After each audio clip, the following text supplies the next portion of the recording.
Hello everyone मोर चेनेलर नतुन एटा video লৈ আপোনালোক সকলোকে স্বাগতম জনাইছো। আজি একদম ৰাতিপুৱা আলহী আহিছে। ভিডিওটো মই ৰাতিপুৱাৰ পৰা ষ্টাৰ্ট কৰিছো আজি।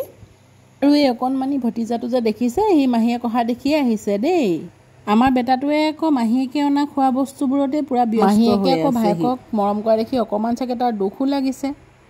এফালে আকৌ ভিনিয়েকে খুলালিয়েক আহিছে বুলি লেহেতি আনিছে। আসলতে লেহেতি হাকৰ বতৰ যে বহুতে চাগে চিনিয়ে নাপায়।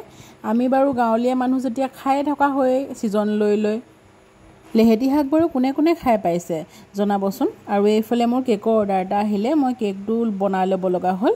তাৰ পিছত আৰু কেকটো বনাই মেলি আজৰি হলত মই আকৌ ভাতৰ লগত লাগিছোহি। এইফালে বনাইছো মই মাছ আলু বিলাহী আৰু পিছে আলহীক চাহটা নাই দিয়া বুলি আপোনালোকে ভাবিব। আলহীক চাহ তামোল দি সব আজৰি হৈ আছো। তাৰ মানে এতিয়া দেৰিও হৈছে যে তাইও নিজৰ কাম আছে সেইকাৰণে ভাতে একদম পাতি দিছো। আৰু এইফালে আকৌ পটল ফ্ৰাই কৰিছো।